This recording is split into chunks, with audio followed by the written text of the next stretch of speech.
What's going on, everybody? Jerry Neutron here. I'm back with another video. Today I wanted to give you my first impressions of Call of Duty Advanced Warfare.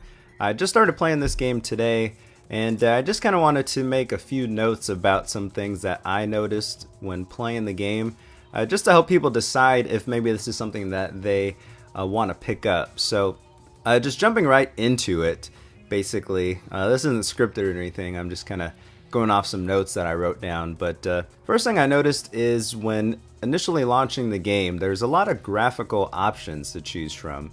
You got things like texture resolution, shadow resolution, super sampling. There is a field of view selector. You can change mouse sensitivity, and of course keyboard binding, amongst other things. So it's probably the most full-featured as far as options go that I've seen in regards to any previous COD games, so that's definitely a step up there. In terms of the weapons and customization, I would say it's the same old COD there.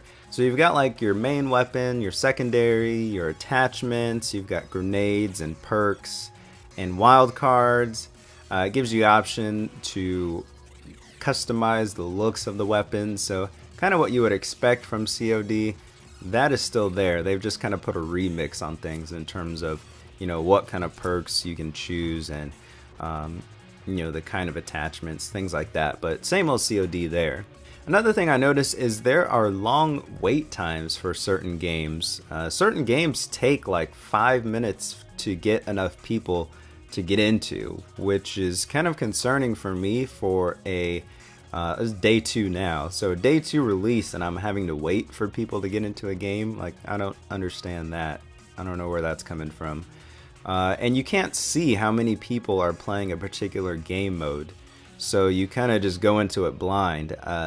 It's kind of a good and bad thing. You know, it may force people to try and play game modes that they otherwise wouldn't because they don't see anyone playing that particular playlist. So it's cool that they don't have it there in that instance, but also I would like to know if there's going to be anyone in that particular playlist, because I don't want to sit there for minutes at a time, you know, waiting for a game to start. One cool thing about the playlist, though, is that there are a lot of options. So you do get, like, you know, your typical playlist, and then you get like your hardcore modes, and then there's also a classic playlist as well. So it's going to play like classic COD, so none of the exosuit stuff and the double jumping. It's just going to be classic gameplay. So I thought that was pretty cool. But yeah, not really a fan of waiting for matches in COD. It's not something that should happen, even though we're on PC, and I know there's a ton more people that are playing on console, but still. Now in regards to actually playing the game, so my very first match I went 15 and 21. My second match I went 17 and 21. So I could definitely get kills in the match, but I'm also dying a lot, so I gotta kind of work on that. I think that's just kind of gonna come once I learn the maps and kind of where to go and the controls, because it is a little bit different dealing with like the double jump and the dash and all that stuff, because you gotta kind of worry about people jumping over your head or shooting you from above, which wasn't as big of a deal in previous CODs. So that'll come to me. So yeah, like by the time I stopped playing Ghosts, I definitely had a kill-death ratio of 1 or more, but it took a little bit of time, and I was getting killed in the very beginning when I started playing that game, like very bad. So that's kind of happening here, but not as much. So I expect that to improve though. But anyway, also you level up quickly. I'm not sure if there's like a double XP mode going on right now or what, but after playing 2 games I was already at level 8. So I don't know if I'm not sure what the levels go to until you prestige, but I'm assuming that people are going to prestige pretty quickly if we're leveling up this fast. So I was kind of shocked by that. So you can definitely expect to get a constant stream of new weapons or, you know, suits or any other random thing that they decide to give you as you continue to level up in the game. Now, aside from that, the graphics, they look decent. They're not earth-shattering or anything like that. I would say they're about typical COD definitely doesn't look as good as like Battlefield 4, I don't think, like not even close, but it's not a bad looking game at all. It's just not groundbreaking or anything like that.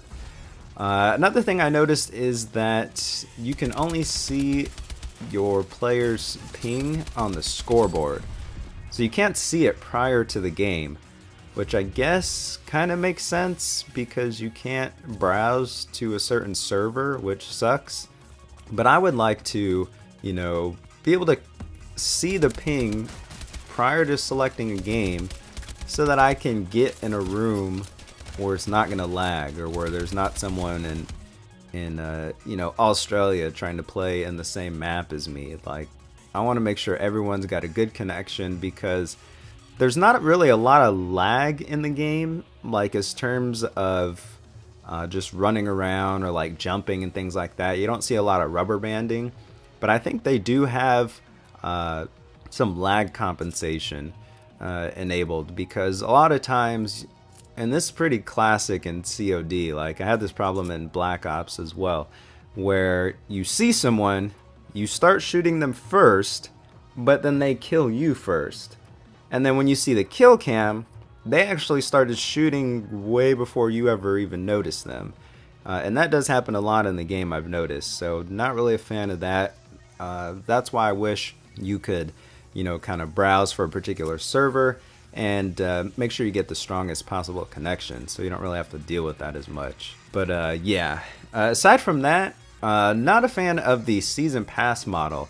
I noticed that the season pass is like $50, so if you buy that plus the game together, you spend like $100 on the COD, and I'm just like, man, COD is not worth $100. That's all I could say. Like, it's a fun game, but not $100 worth of fun. So anyway, yeah, not a fan of the season pass model. I kind of wish that they did not have that, but yeah, it is what it is. I probably won't be buying that. Performance is not much different from Ghost, for me at least. I had to turn the settings way down to get playable frame rates, and I feel like I should be able to max this game out easily with my setup.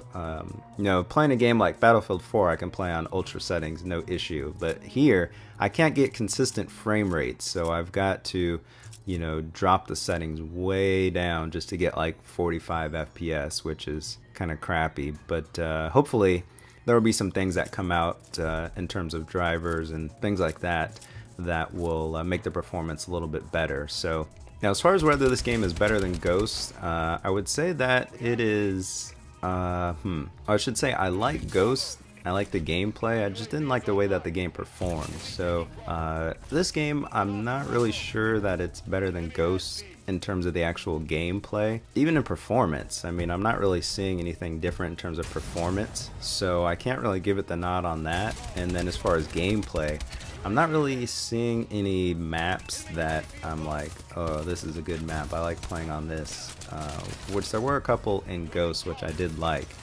But so far on this game, I'm not really feeling the map, so at this point I can't really say that it's better than Ghost. I'll probably need a little bit more time to play the game to form a better opinion, but as far as of now, I can't really say that. And I know a lot of people have said that, but I can't really jump on that bandwagon just yet, but we'll see. Let me know what you think in the comments down below, and yeah, I'm gonna get up out of here, so don't forget to like, comment, and subscribe. And until next time, see ya. Now from Newegg, I think it comes with free games, so that's definitely something that you should jump on there. For the power supply, we're using the Corsair CX500M.